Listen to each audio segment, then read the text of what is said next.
સુરતની ઈચ્છાપોર પોલીસે સગીરાનું અપહરણ કરી જઈ ભગાડી જનાર આરોપીને ગોવા ખાતેથી ઝડપી પાડી અપત્યને તેના ચુંગલમાંથી મુક્ત કરાવી. સુરત પોલીસ કમિશનર અનુપમસિંહ ગેહલોત, અધિક પોલીસ કમિશનર બગડિયા, નાયબ પોલીસ કમિશનર બરવાલ અને મદદનીશ પોલીસ કમિશનર ડેનિયલની સૂચનાને લઈ પીઆઈ એસ.એ. શાહની ટીમ પીએસઆઈ કે.પી. જાડેજા સાથે પેટ્રોલિંગમાં હતી.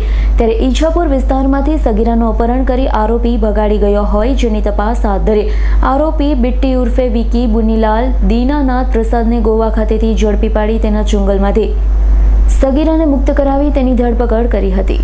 सूरत शहर अधिक पुलिस कमिश्नर सर सेक्टर 2 सूरत शहर तथा नायब पुलिस कमिश्नर सर ઝોન 7 सूरत शहરના દ્વારા પોલીસ સ્ટેશન વિસ્તારમાં કોઈ પણ પ્રકારનો ગુનો આચરવામાં આવે તો તેને એની જાણ જો પોલીસ સ્ટેશને જે થાય એના ઉપર તાત્કાલિક ગુનો રજીસ્ટર કરી અને નોંધીને કાર્યવાહી કરવા સૂચના આપવામાં આવેલી હતી.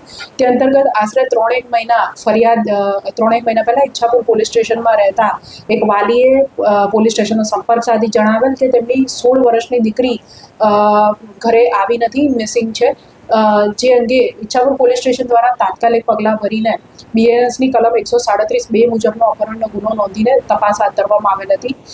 જે દરમિયાન સતત 3 મહિનાથી હ્યુમન ઇન્ટેલિજન્સ અને ટેકનિકલ સર્વેલન્સના આધારે સદર દીકરીની શોધખોળ ઈચ્છાપુર પોલીસ સ્ટેશન દ્વારા કરવામાં આવી રહી હતી.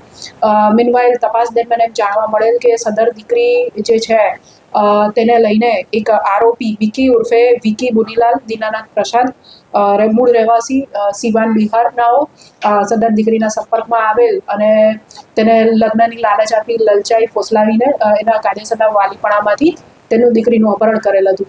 અને અત્યારે આ લોકો ગોવા ખાતે છે એવી પાકી બાતમી મળતા ઈચ્છાપુર પોલીસ સ્ટેશનની ટીમ જે છે એ ગોવા ખાતે જઈને ભોગ બનનાર બાળકી તથા આરોપી બંનેને અત્રે ઈચ્છાપુર ખાતે સુરત શહેર ખાતે લઈ આવેલ છે તથા ભોગ બનનાર દીકરીની પૂછપરછ કરીને પોક્સોની લાગુ પડતી કલમો લગાવીને સદર આરોપીને અરેસ્ટ કરેલ છે તથા આગળની કાર્યવાહી રિમાન્ડ લેવાની તથા વધુ પૂછપરછ વગેરે જે કાર્યવાહી છે કાયદેસરની એ ઈચ્છાપુર પોલીસ સ્ટેશન દ્વારા હાથ ધરવામાં આવેલ છે. Bureau report S9 news Surat. અમારી તમામ માહિતીથી અપડેટ રહેવા માટે જોડાયેલા રહો S9 ન્યૂઝ સાથે.